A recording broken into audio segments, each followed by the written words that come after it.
আল্লাহ সুবহানাহু ওয়া তাআলা বিবাহের দায়িত্ব দিয়েছেন অভিভাবকদের উপরে। আল্লাহ কোরআনে বলেছেন ওয়া আনকিহুল আয়ামা মিনকুম ওয়াস-সালিহিনা মিন ইবাদিকুম ওয়া ইমাইকুম। অভিভাবকদেরকে আল্লাহ অর্ডার করেছেন তোমরা তোমাদের অধীনস্থদেরকে বিবাহ দাও। নবী সাল্লাল্লাহু আলাইহি ওয়াসাল্লাম বলেছেন তোমাদের সন্তানরা যখন বিয়ের উপযুক্ত হবে, প্রাপ্তবয়স্ক হবে, তখন তাদেরকে বিয়ে দিতে দেরি করবে না। যদি করো, তারা যদি হারামের পথে পা বাড়ায় এবং সমাজে বিশৃঙ্খলা তৈরি হয়, অসুবিধা তৈরি হয়। সেদিন কোনো একটা ইউনিভার্সিটিতে এটা নিয়ে আলোচনা করার পর ভিসি মহোদয় আমাকে আলোচনার পর বললেন যে আপনাকে স্পেশাল থ্যাঙ্কস এই প্রশ্ন উত্তর দেওয়ার জন্য, কারণ প্রতিদিন এটার বিচার করা লাগে। 22-23 বছরের একটা মেয়ে কোনো ছেলেকে পছন্দ করে বাড়ি জানানোর পর বাড়ি থেকে বলে চাকরি পেলে ওই ছেলের সাথে বিয়ে দিব। ছেলে মেয়ে এক বয়সের এবং ছেলের পড়াশোনা শেষ করে চাকরি পেতে অনেকটা সময়ই লাগবে। মেয়ে অনেকবার বাড়িতে বোঝানোর চেষ্টা করার পরও বিয়ের জন্য রাজি হয় না, বরং মেয়ের মা রাগ করে বলে নিজে নিজে বিয়ে করে নিতে। এমন পরিস্থিতিতে যদি মেয়েটা কাউকে না জানিয়ে বিয়ে করে তাহলে এটা জায়েজ হবে কি না? খুব কমন পড়ে গেছে নাকি? এত খুশি হওয়ার কারণ কি? বেশি কমন হয়ে গেছে? আচ্ছা, এ ধরনের প্রশ্ন প্রায় আসে। 10টা আসলে একটার উত্তর দেওয়ার চেষ্টা করি, তারপরে এটা গুরুত্বপূর্ণ বলতে হবে, খুব অল্প করে বলি। দেখুন, আল্লাহ তো আমি বলতে চাই যে নবী সাল্লাল্লাহু আলাইহি ওয়াসাল্লাম বলেছেন যদি সন্তানরা বিয়ের উপযুক্ত হয়, অভিভাবকদের কর্তব্য তাদেরকে বিয়ে দেওয়া। যদি না দেয় এবং সন্তানরা যদি বিপদগামিতার পথে পা বাড়ায়, সমাজে বিশৃঙ্খলা সৃষ্টি হয়, তাহলে সেক্ষেত্রে কি হবে? তাহলে সেক্ষেত্রে যে ফিতনা, ফাসাদ, অনাচার হবে, এগুলোর দায় অভিভাবকের উপরে বর্তাবে। হারাম রিলেশন যারা করছেন, এখানে মূল প্রশ্ন যাওয়ার আগে একটা কথা বলা দরকার ছিল, সরি আমি ওখানে একটু ব্যাক করছি। সেটা হলো বিবাহের আগে ছেলে মেয়েদের মধ্যে পরস্পরকে তথাকথিত ভালোবাসা নিবেদন করার নামে, প্রেম নিবেদনের নামে বছরকে বছর যে হারাম রিলেশন থাকে, এটা ইসলাম কেন হারাম করেছে? দেখুন, ডক্টর খন্দকার আব্দুল্লাহ জাহির রহমাতুল্লাহ চমৎকার একটা অ্যানালাইসিস আছে এই ব্যাপারে। স্যার বলেন যে দেখেন, একটা সাইক্লোনে, একটা ঘূর্ণিঝড়ে একটা দেশের বেশিরভাগ মানুষ মারা যেতে পারে, ওইটা আবার রিকভার করা সম্ভব।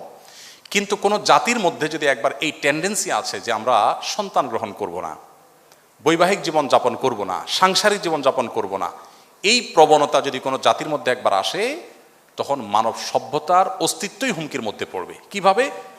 আজকের উন্নত পৃথিবীর যে কোনো দেশ আপনি তাকান, পশ্চিমের যে কোনো দেশের দিকে তাকান, আগে দেখবেন কানাডা আমাদের দেশ থেকে গণহারে ভিসা দিয়ে লোক নিছে। আমি তো অবাক হয়ে গেছি শুনে যে ব্যাপার কি, এত বেশি লোক নিচ্ছে কেন? পরে শুনলাম যে তাদের দেশের লোকের টান পড়ছে, আমার দেশ থেকে লোক নিয়ে যাচ্ছে। আপনারা স্টুডেন্ট ভিসায় যখনই দাঁড়ান কোনো এম্বাসিতে, একটু মোটামুটি যোগ্য ছাত্র হলে আর দেরি করে না, সাথে সাথে তারা নিয়ে যাচ্ছে। ব্যাপার কি? আমি ভিজিট ভিসার জন্য গেলে আমাকে তো ভিসা এরকম দেয় না, আপনাকে এত বেশি দিচ্ছে কেন? তাদের দেশে আসলে পর্যাপ্ত লোক নেই। এখন প্রত্যেকটা উন্নত দেশে, আপনারা সবাই জানেন আমার চাইতে বেশি, প্রত্যেকটা উন্নত দেশে সন্তান হলে সরকার তার জন্য বাবা মাকে ভাতা দেয়, 2টা হলে আরো বেশি দেয়, 3টা হলে আরো বেশি দেয়। মানে সন্তান যেন হোক, সরকার চায়। কিন্তু বাস্তবতা হলো তাদের দেশে এমনভাবে জেনারেশন গ্যাপ তৈরি হচ্ছে যে দেশ চালাবার মতো পর্যাপ্ত মানুষ নেই। ওই যে বিবাহকে তারা ডিনাই করেছে, বিবাহ বহির্ভূত সম্পর্ককে অ্যাপ্রিসিয়েট করেছে, তার পরিণতি তারা ভোগ করছে, আরও হয়তো চরম পরিণতি অপেক্ষা করছে। তো এই জন্য বিবাহ বহির্ভূত সম্পর্ক হালাল নয়, এখান থেকে বেরিয়ে আসতে হবে। অভিভাবকরা যদি বিবাহ না দেন তারা গুনাহগার হবেন। এখন আপনার অভিভাবকদেরকে আপনি বোঝাতে পারছেন না, কি করবেন? আমি বলবো যদি পারেন অভিভাবকদেরকে আমার অফিসে নিয়ে আসবেন। যদি আপনি আনতে পারেন আমি ইনশাআল্লাহ চাচা চাচিকে বোঝানোর চেষ্টা করব ইনশাআল্লাহ। আমি পল্টনের একটা হোটেলে গিয়েছি একটা প্রোগ্রামে, তো এক যুবক তার বাবাকে হাত ধরে নিয়ে আসছে আমার কাছে, এসে বলছে হুজুর এই আমার, এমনকি পুবেও তাকান, কয়ধাইতে না পারেন। তো সেক্ষেত্রে অনেক বুদ্ধি আছে। সেদিন এক যুবক একটা দারুণ আইডিয়া দিল, বললো যে ভাই আর্লি ম্যারেজের যে উপকারিতা, এটা নিয়ে আপনার একটা বক্তব্য ছিল, আব্বা আম্মাকে তো আসলে ডাইরেক্ট বলাও যায় না, তো ওই বক্তব্যটা ইউটিউবে চালাই দিয়ে আমি টয়লেটে চলে গেছি। তাতে পারপাস সার্ভ অনেকটাই হয়ে গেছে, বাবা মা অনেক কনভিন্স হয়ে গেছে যে হ্যাঁ ঠিক। তো যাই হোক, আমাদের বাবা মাদেরকে আমি অনেক সময় বলি, এখানে তো আর মুরব্বীরা নাই, ওনাদেরকে থাকলে আমি বলতাম, এবং অনেক সময় আমি বলি আমাদের মুরব্বীরা, বাবা মারা, ওনারা যে বয়সে বিয়ে করেছেন, এখনকার সন্তানদের সামনে সোশ্যাল মিডিয়া যে ফিতনার সয়লাভ চলছে, তাদের তার চাইতে বেশি আর্লি বিয়ে করার প্রয়োজন হয়। আমি অনেক জায়গায় বলেছি যে আমি কিন্তু এই বয়সে নানা হয়ে গেছি, কেউ বিশ্বাস করে না, আমি এখন এই বয়সে নানা হয়ে গেছি, ইনশাল্লাহ দাদা হতে যাচ্ছে আল্লাহ চাহেন তো। তো আর্লি ম্যারেজের যে কত উপকারিতা আছে সেটা অনেক লম্বা টপিকের বিষয়। শুধু এটুকু বলবো যে বাবা মাকে কনভিন্স করে বিয়ে করবে, এটা তাদের কনভিন্স করে করাটা আপনার দায়িত্ব। হানাফি মাযহাব অনুযায়ী প্রাপ্তবয়স্ক মেয়ে নিজে নিজে সিদ্ধান্ত নিয়ে বিয়ে করলে বিয়েটা বাই ল কোরআন হাদিসের আলোকে শুদ্ধ হয়ে যাবে, যদিও অন্যান্য ইমামদের মতে অভিভাবকের সম্মতি ছাড়া মেয়ের বিয়ে বিশুদ্ধ হবে না।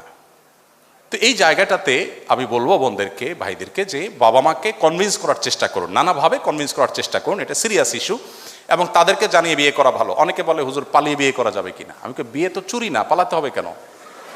কনভিন্স করে অভিভাবকদেরকে বুঝিয়ে তারপরে করেন। এই চ্যালেঞ্জগুলো ওভারকাম করতে হবে। আপনি যুবক মানুষ, বিশ্বজয় করবেন কিভাবে শুধু বিয়ে যদি করতে না পারেন বাপ মাকে বুঝিয়ে?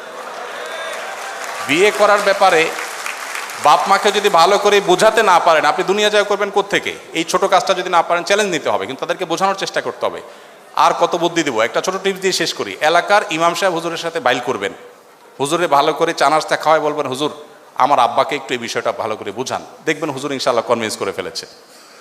তো যে কোনোভাবে বাবা মাকে সন্তুষ্ট করে করার চেষ্টা করুন। যদি না করেন, নিজেরা করতে চান গুনাহ থেকে বাঁচার জন্য, আর কোনো উপায় নাই, সেক্ষেত্রে বললাম যে হানাফি থট অনুযায়ী বিয়ে বিশুদ্ধ হয়ে যাবে, যদি অন্যান্য ইমামদের মতে হবে না।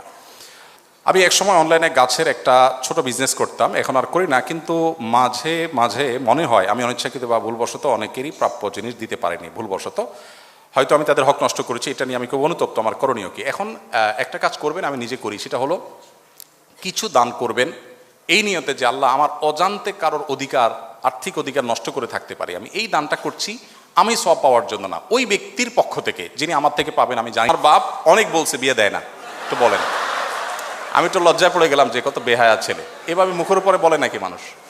তো বাবা মাদেরকে যদি আপনারা বুঝি না, আননোন সে ব্যক্তি, তাহলে ইনশাআল্লাহ আপনার স্যাটিসফাইড হওয়ার আগ পর্যন্ত যে হ্যাঁ এর বেশি নাই, এত পরিমাণ টাকা আপনি দান করে দিলেন, ইনশাআল্লাহ আল্লাহ তাআলা আপনাকে দায়মুক্ত করে দিবেন, যেহেতু আপনি প্রাপক জানেন না।